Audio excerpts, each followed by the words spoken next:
the day after. Was that the craziest trade deadline of all time? That's a subjective question, right? I think I read there were 20 trades. I don't know if that's the record for trades made at the deadline.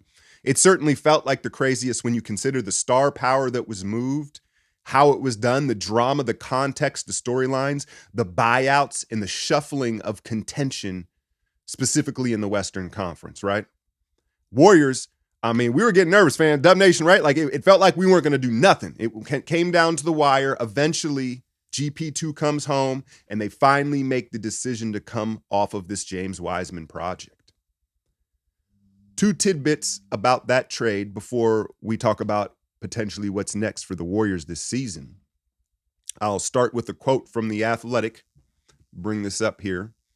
Quote, a source who was granted anonymity so that they could speak freely say a reason Peyton was traded was he indicated he did not want to be in Portland and was ecstatic to return to Golden State. An embarrassing development for Cronin's first free agent signing. I'm not sure embarrassing. That's kind of an interesting term to put. I think Portland's happy with what they did at the deadline. It made sense. Cam Reddish, Thibault, they've added length and potentially more defense.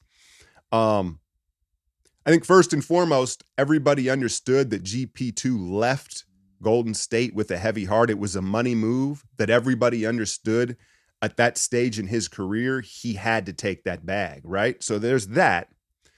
The other thing that I've heard is Chauncey Billups called GP2 out for how long the rehab process was taking on his abdominal surgery. I'm sure he didn't like that. Chauncey's I don't know about that dude as a coach, man. But, and then, obviously I think Portland probably recognized, hey, he don't look the same for us like he did for the Warriors. And specifically, it's the offensive system and the movement that allowed him to be so dynamic offensively. We know what he does defensively on an island, right? But Steph's gravity and all the off-ball action in Golden State really magnified what he could do offensively, right? And Portland wasn't getting that same juice because it's just a more stagnant, traditional pick-and-roll offense. The second tidbit coming out of this trade is Detroit has announced, hey, we're going to start James Wiseman. We're going to start him. And as they should, right? If you're going to take a swing on James Wiseman, you got to give him opportunity. I think what I'm most curious to see with him is how they use him offensively. I talked about it a little bit in the live stream yesterday. To me, that's his only path to becoming, a good player in the NBA. It's going to be offense. And so I want to see if they're going to let him shoot the three ball. They let Isaiah Stewart shoot it. They let a lot of suspect shooters shoot that three in Detroit, which is a lot easier to do when you're in their situation, right? So hopefully he's able to play out on the perimeter a little bit more and just get some volume shooting so we could really see what his offensive potential is, right? That said, listen, don't at me when he has 15 points in a 20-point loss on 18 shots. No, he's been efficient when he shoots, but you know what I'm saying. All right, so what's next? You bring back GP2 in a move that really kind of represents, okay, we're still in this year. Steph's going to be back. We've bring back a guy, another defender, and we're going to make a run here despite the West looking even stronger. I don't know how you make that move, and specifically saying GP2, not Sadiq Bey, who's a lot younger and would have fit as well. Let's be honest. I'm not saying that it's a bad move. I just know that there's a portion of people that kind of wish that they kept Bey, but what this, again, represents is the timeline of Steph Curry and now, right? So that's fine, but I don't know how you do that and then leave an open roster spot and ignore the fact that we don't have another big body. Right? We've been talking about it for 2 years now. And the Warriors organization, I'm sure people within it might push back and say, hey, we won it last year without a big. But I would push back and say Otto Porter and Bielitsa, while they're not traditional centers, they're big bodies. And they both rebounded well and did some big-like things out there. This team is even smaller. Now, you may push back and say JaMychal Green, since he's got back, he's been everything we thought he would be when we signed him this summer. I agree. JaMychal has been good, and it's an exciting turn of events, one I certainly didn't expect the way he started the season, right? It felt like they may just waive him. So bounce back from JaMychal. He's still not really a big. So we move to the buyout market, right? And it sounds like it's going to be an active one. There are two big names that everybody brings up first. One is Kevin Love in Cleveland. He's getting DNPs. And if you looked, when the Warriors played Cleveland a couple weeks ago, I was looking at his shooting splits. They're bad. They're bad. He's kind of fallen off a cliff because that's what he provides at this point. He would perhaps provide some rebounding. But I think he's cooked. I think he's on his way to being cooked, right? And then the other big name would be Serge Ibaka, who's in Milwaukee. And listen, the truth of the matter is, if either one of those guys were anything near what you remember them to be, they wouldn't be buyout candidates. And so I think both Serge and Love are kind of baked. I think they're kind of finished as far as being contributing NBA players physically. I think that it happens to everybody at some point, right? Some sooner than others. So I'm going to dismiss the two bigger names, and I'm going to move on to Dwayne Deadman. Played for the Warriors a little bit, 2013, 14, a brief stint. Last 3 seasons, he's been in Miami. And the reason I bring that up is because Miami and Golden State have some similarities in the types of players they like and some of their principles, their core principles of what they want in a player. And so I think it's a cultural fit. And I think that at 33 years old, a vet, he's been around the block, even been with us for a cup of tea, cup of coffee. Is that what you say?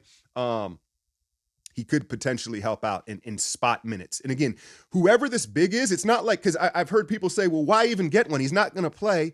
It's not a every night like he's going to be in the rotation. It's a break glass and emergency big in playoff series. There's going to, like, the Clippers just got Plumlee. Like, you need a big body for those 5 fouls. If it's 4 minutes in a second quarter, 6 minutes in the third quarter, it doesn't have to be an every night rotational guy.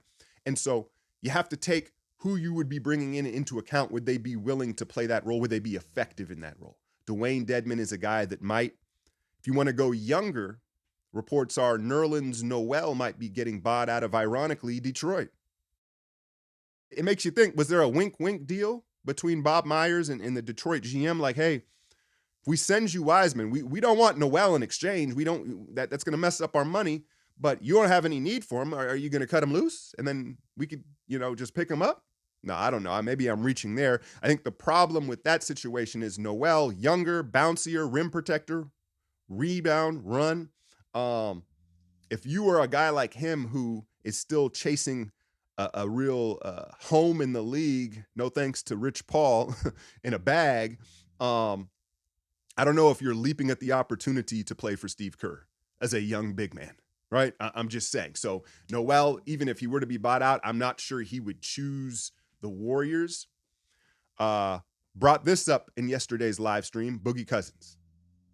Another reuniting with a former player that was effective. Lakers worked him out. Let me sell you on Boogie here for a second. Can you guys hear my dog snoring? I asked her, hey, just 10, 12 minutes. You just hear just snoring away, man. It's kind of distracting. Anyway, Boogie, so you look at the addition of GP2 and in the potential lineups in the second unit, right? Boogie play, I don't know why Denver let him go. It's another one of those things where even when Boogie seems like he's found a fit, teams are like, thanks, but no thanks. And that's alarming. It is. But he played that backup role to Jokic last year very well, right? So he's the second unit backup big, comes in, and you can run the offense through him and give him post touches, right?